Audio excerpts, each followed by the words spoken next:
الرحیم، آپ دیکھ رہے ہیں ہسٹوریکل فیکٹس، اور آپ سے گزارش ہے کہ چینل کو سبسکرائب، بیل آئیکن کو پریس، ویڈیو کو شیئر کر دیں۔ ترکی اور شام میں گزشتہ پیر کو زلزلہ آیا تھا، اور اب تک جو اموات ہو چکی ہیں وہ کس قدر ہو چکی ہیں، اور کس قدر جو ہے وہ امداد کا سلسلہ جاری و ساری ہے، اور یہ تمام تر ڈیٹیل آج کی اس ویڈیو میں آپ کی خدمت میں پیش کی جا رہی ہے۔ قبل اس کے کہ میں اپنے موضوع کی جانب بڑھوں، آپ سے وہی استدعا ایک دفعہ پھر چینل کو سبسکرائب، بیل آئیکن کو پریس، ویڈیو کو شیئر کر دیں۔ ترکی اور شام میں جو افراد شہید ہوئے ہیں زلزلے سے، ان کی تعداد 11,000 سے بڑھ گئی ہے۔ ترکی اور شام میں پیر کو آنے والے زلزلے میں ہونے والی اموات کی تعداد 11,200 سے تجاوز کر گئی ہے۔ ترک حکام کا کہنا ہے کہ ملک میں 8,574 افراد ہلاک ہوئے ہیں۔ شام سے ہلاکتوں کی درست تعداد حاصل کرنا خاصا دشوار ہے، تاہم اب تک جو تصدیق کی گئی ہے وہ 2,662 افراد ہیں۔ اور اسی طرح جناب اگر آپ دیکھیں گے تو جو لاشیں ہیں وہ ملبے سے نکالی جا رہی ہیں، اور ابھی تک زندگی جو ہے وہ دوبارہ لوٹ نہیں سکی ہے۔ اور کمال کی یہ بات ہے کہ ترکی میں 8 سالہ بچہ 52 گھنٹوں بعد ملبے سے برآمد ہوا ہے، اور وہ زندہ نکال لیا گیا ہے۔ اور اسی طرح اگر آپ دیکھیں تو جناب وہاں پر جو ہلاکتیں ہوئی ہیں وہ بڑی تعداد میں اب تک جو ہے وہ سامنے آ چکی ہیں، اور دوسری طرف جو ہے لوگ اپنے پیاروں کو ڈھونڈ رہے ہیں، اور امدادی سرگرمیاں جو ہے وہ باضابطہ شروع نہیں ہو سکیں۔ شام کی یورپی یونین سے امداد کی باضابطہ درخواست بھی موصول ہو گئی ہے۔ شام کی حکومت نے اب یورپی یونین سے باضابطہ طور پر امداد کی درخواست کر دی ہے۔ یہ درخواست یورپی یونین کے سول پروٹیکشن میکانزم نامی ایک پروگرام کے تحت دائر کی گئی ہے، جس کا مقصد قدرتی آفات کے شکار ممالک کی امداد کرنا ہے۔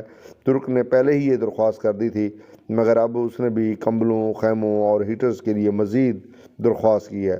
برسلز میں کرائسس مینجمنٹ سینٹر میں حکام اس بات کا جائزہ لے رہے ہیں کہ کس طرح کی امداد فراہم کی جا سکتی ہے۔ شام میں امدادی ٹیمیں بھیجنا ترکی کی بنسبت مشکل ہے، کیونکہ شمالی حصوں میں کنٹرول کہیں حکومت تو کہیں باغیوں کے پاس ہے۔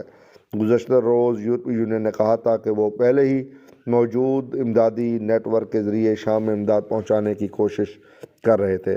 برسلز بشار الاسد کو شام کا جائز حکمران تسلیم نہیں کرتا، اور اس نے شامی حکومت پر پابندیاں عائد کر رکھی ہیں۔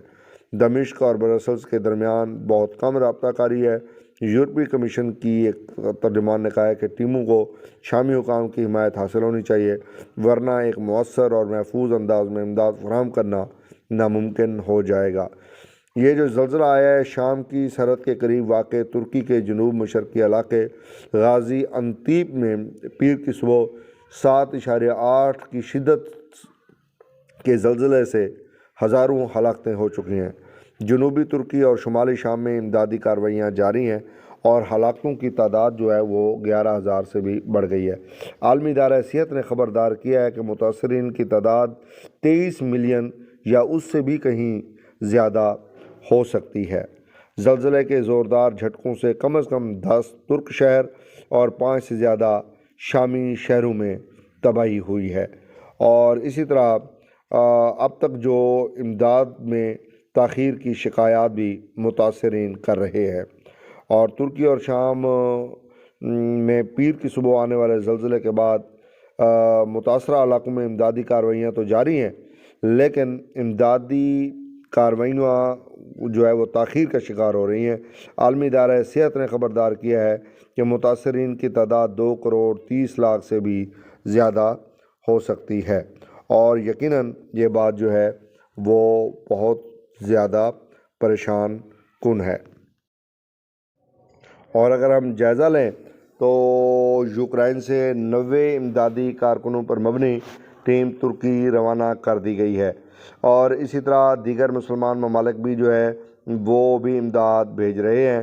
ترکی اور شام میں ہلاکتوں کی تعداد جو ہے تجاوز کرنے سے یقیناً امدادی سرگرمیوں میں جو مشکلات ہیں، لیکن صدر ترکیہ اردوغان متاثرہ علاقوں کا دورہ کرنے والے ہیں۔ اور کمال کی بات یہ ہے کہ ترکی میں زلزلے کے ملبے میں پھنسے بچے کو جو ہے وہ بوتل کے ڈھکنوں سے جو ہے وہ پانی پلایا جا رہا ہے۔ تو یہ پاکستان سے بھی امداد جو ہے وہ گئی ہے، اور پاکستان کی جانب سے ترکی اور شام کے زلزلے کے بعد امدادی سامان روانہ کرنے کا سلسلہ جاری ہے۔ وفاقی ادارے نیشنل ڈیزاسٹر مینجمنٹ اتھارٹی کی جانب سے جاری اعلامیہ کے مطابق وزیر اعظم کی ہدایت پر NDMA کی جانب سے شام کے زلزلہ متاثرین کے لیے خصوصی امدادی کھیپ روانہ کی گئی ہے، جس میں خیمے اور کمبل شامل ہیں۔ NDMA کے مطابق یہ سامان اسلام آباد ایئرپورٹ سے خصوصی چارٹر طیارے کے ذریعے دمشق بھیجا گیا، جبکہ مزید امدادی سامان بذریعہ روڈ شام اور ترکی کے لیے جلد روانہ کیا جائے گا۔ اعلامیہ کے مطابق شام میں یہ امدادی سامان پاکستان کے سفیر شاہد علوی وصول کریں گے، اور وہی جو ہے وہ حکومت شام کو تک پہنچائیں گے۔ ترکی اور شام میں زلزلہ زدگان کی مدد کرنا چاہتے ہیں تو پیسہ بھیجیں، اشیاء نہیں۔ شام میں تباہی کے بعد وبائی امراض کا خدشہ بڑھ گیا ہے، اور Natalia Roberts doctors with out door borders نامی تنظیم کے